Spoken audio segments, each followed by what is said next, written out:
तो इस लेक्चर में हम फाइंड आउट करने वाले हैं कि what are the possible applications of Gauss law.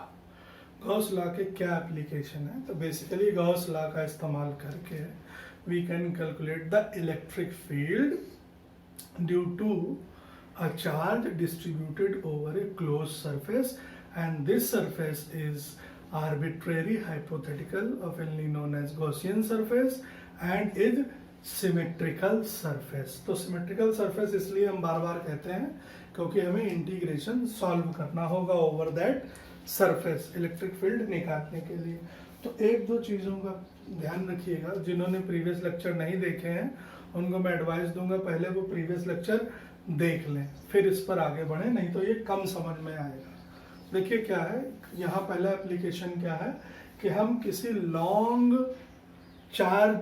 Rod है कोई जिसको हमने यूनिफॉर्म एक चार्ज दिया हुआ है, एक लंबी थिन रॉड है, उसकी वजह से इलेक्ट्रिक फील्ड क्या होगी ये हम निकालने वाले हैं, यानी electric field due to a line charge. ये क्या है?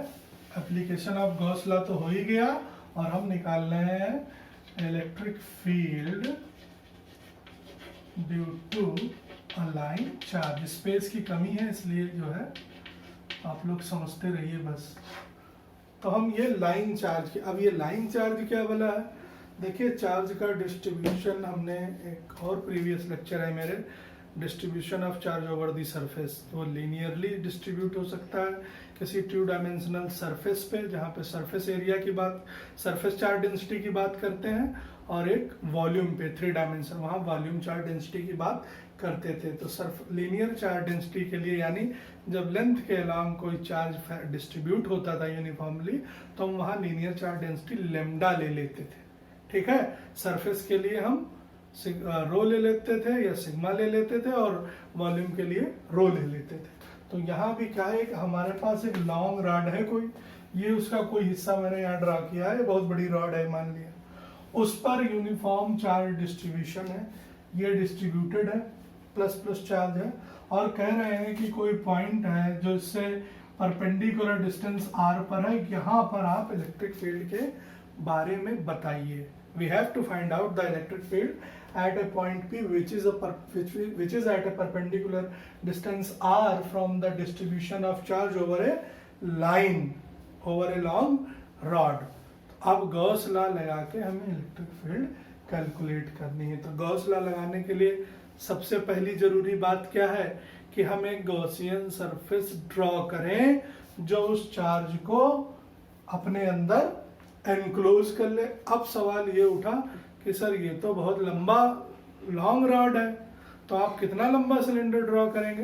तो अभी हमने कहा कि हमारे पास कोई L लेंथ का सिलेंडर है जिसकी एक्सिस कोएक्सियल है, एक ही एक्सिस है जो सिलेंडर की एक्सिस, जो रॉड की एक्सिस है। हमने कहा through P we draw a cylinder. ठीक, हमने एक सिलेंडर ड्रा किया जो इस लाइन चार्ज को कंटेन कर रही थी। तो ऊपर किया, सिलेंडर कैसे ड्रा होगा? ये दो लाइन खींची। अब चूंकि ये सरफेस मस्ट बी क्लोज्ड, तो हमने इसको ये क्लोज किया, ये क्लोज किया, तो ये एक सर्कुलर एंड हो गया, एक सर्कुलर एंड ये हो गया, और इस सिलेंडर की रेडियस कितनी हो गई? r, और इसकी लेंथ हमने मान ली l। अब इस सिलेंडर की एक्सिस इस लॉन्ग रॉड लाइन चार्ज पर ही सिचुएटेड है, कोएक्सियल हो गया। ठीक है, तो अब आगे बढ़ते हैं, देखते हैं हम क्या कर सकते हैं।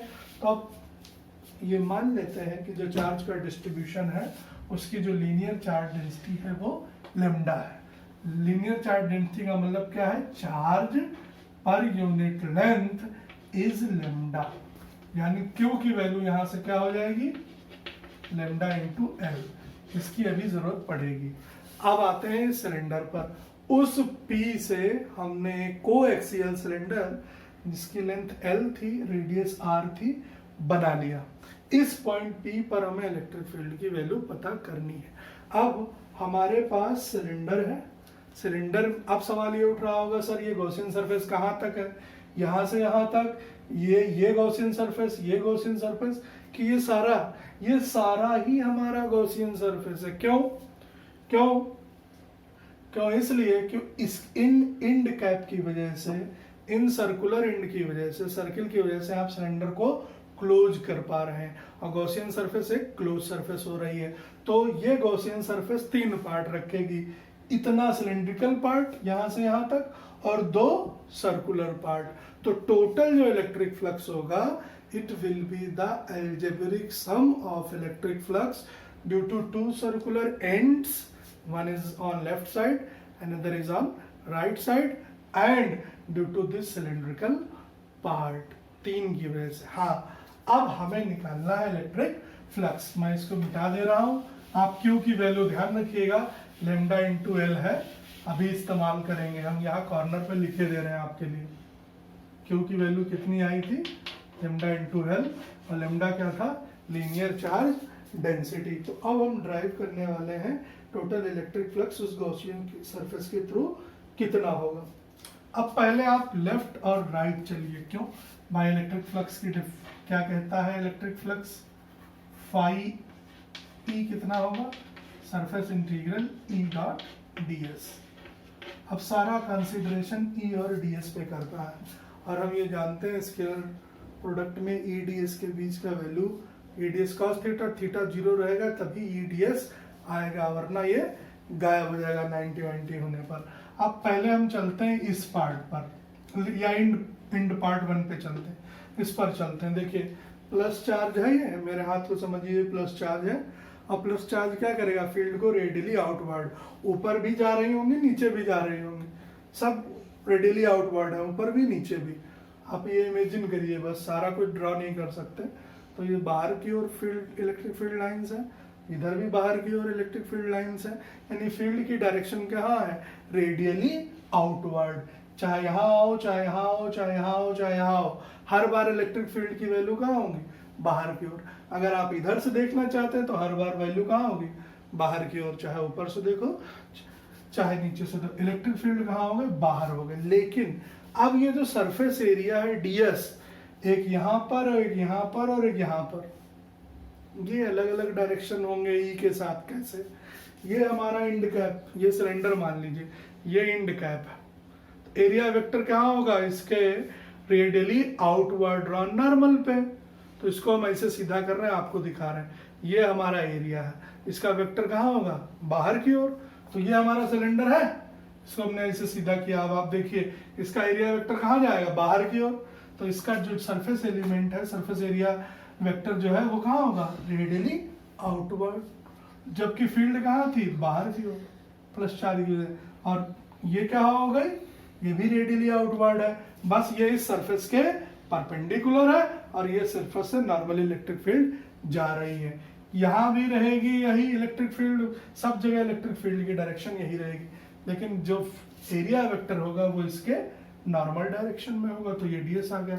यही फिनोमिना यहाँ भी लगेगा, एरिया वेक्टर इसके नॉर्मल हो जाएगा, फील्ड ऊपर की ओर है, तो E और ds के बीच का एंगल यहाँ कितना बन रहा है, EDS। तो electric flux due to end 1 और इंड 2 अगर हम निकालें, इंड 1 की वजह से इलेक्ट्रिक फ्लक्स को हम 1 कह दें अगर, तो close integral E dot ds और EDS के बीच का एंगल 90, तो EDS cos 90, 1 की वजह से भी आएगा यही, और इलेक्ट्रिक फ्लक्स इंड 2 की वजह से भी यही आएगा, और cos 90 0 होता है तो ये भी 0 देगा और ये भी 0 देगा, यानी इंड कैप की वजह से कोई कंट्रीब्यूशन इलेक्ट्रिक फ्लक्स में नहीं होगा। So this is not in our consideration, ये हमारे कंसीडरेशन से अब बाहर हो गए। इंड कैप के बारे में देखिए, डायरेक्शन समझना बहुत जरूरी है। अगर आप डायरेक्शन नहीं समझे तो गॉस लॉ कभी नहीं समझ पाएंगे, और सारा खेल यहाँ पर डायरेक्शन का ही है, कुछ भी रटने वाला नहीं है अगर आप सिंपल बेसिक से शुरू करेंगे। ठीक, ये 2 खत्म हो गए। अब बचा ये, इस पॉइंट P पर r डिस्टेंस से, जो एक्सिस से डिस्टेंस है इसकी r है, यहाँ पर हमें इलेक्ट्रिक फील्ड की वैल्यू निकालनी है। तो हमने स्मॉल सरफेस एरिया एलिमेंट ले लिया ds, उसका एरिया वेक्टर रेडियली आउटवर्ड, और प्लस चार्ज की वजह से फील्ड भी कहाँ हो गई, रेडियली आउटवर्ड। तो सिलेंड्रिकल पार्ट की वजह से इलेक्ट्रिक फ्लक्स कितना हो जाएगा, close integral E dot ds, और E और ds दोनों ही एक ही डायरेक्शन में है, तो हमारे पास ई डी एस कॉस 0 और कॉस 0 की वैल्यू 1, ई आ गया इधर, डी एस की वैल्यू ये हो गई इंटीग्रेशन के अंदर। अब किसी भी सिलेंडर का जिसकी लेंथ एल है, जिसकी रेडियस आर है, उसका सरफेस एरिया कितना होगा, 2 पाई आर एल। तो ये हमने इलेक्ट्रिक फ्लक्स निकाल लिया सिलेंडर के वजह से, सिलेंड्रिकल पार्ट की वजह से। अब हमें क्या रहे हैं हम, एप्लीकेशन कर रहे हैं किसके, गॉस लॉ के। तो अभी तक तो गॉस लॉ लगाया नहीं कहीं, तो अब हम लगाते हैं Gauss law. From Gauss law, Gauss साहब ने क्या कहा, गॉस साहब ने ये कहा कि जो ये इलेक्ट्रिक फ्लक्स है ये होना चाहिए 1/ε0 times the net charge enclosed by the closed surface. दोनों के LHS सेम है तो हम RHS से भी सेम कर देंगे, इक्वेटिंग 1 and 2।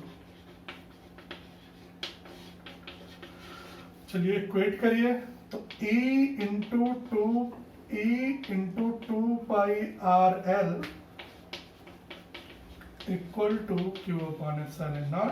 और हमने कहा क्या था कि गॉस लॉ की वजह से ही हम निकाल सकते हैं इलेक्ट्रिक फील्ड।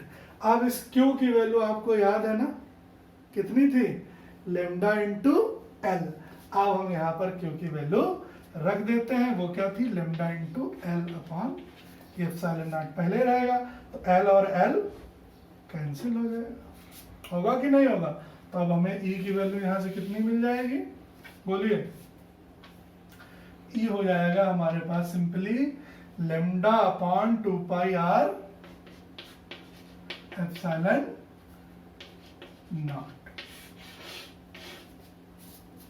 देख लीजिए पूरा डेरिवेशन, एक बार इसको करिएगा जरूर।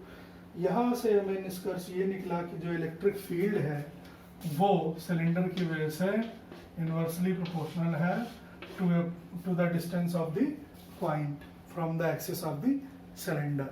ठीक, ये इलेक्ट्रिक फील्ड निकली किसकी वजह से, एक सिलेंडर की वजह से। एंड कैप्स का इलेक्ट्रिक फ्लक्स 0 हो गया और इलेक्ट्रिक फ्लक्स और गॉस लॉ आपस में इक्वली होते हैं। ये इक्वेशन आपको याद ही होगी, close integral E dot d s equal to Q/ε0। तो जब उनका इलेक्ट्रिक फ्लक्स ही 0 हो गया तो वो कहीं गॉस लॉ में लाई ही नहीं करेंगे, तो ये हमारे कंसिडरेशन से बाहर हो गए।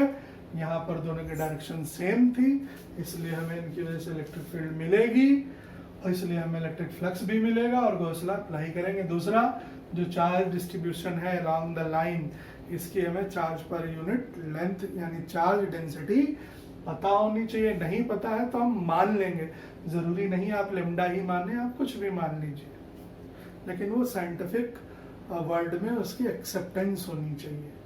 कोई भी लेटर आप नहीं मानेंगे, Greek letter alpha beta gamma कुछ भी ले सकते हैं, बट ज़्यादातर अल्फा ले लेते हैं लोग, बीटा ले लेते हैं, हम लेमडा ले रहे हैं, सिग्मा और रो लेंगे, 3 चीज़ें लेंगे। अभी तो ये एक 2 डायमेंशनल चीज़ हो गई थी, ये लीनियर चार्ज हो गया था 1 डायमेंशन, और उसकी वजह से हमने ये सारा कुछ कैलकुलेट कर लिया। लेक्चर को पॉज करके रिवर्स करके ज़रूर देखिएगा कि डायरेक्शन कैसे कंसीडर करनी है। ये पहला एप्लीकेशन था, नेक्स्ट एप्लीकेशन आपको नेक्स्ट वीडियो में मिलेगा, हम देखेंगे और क्या क्या एप्लीकेशंस हो सकते हैं। Thank you.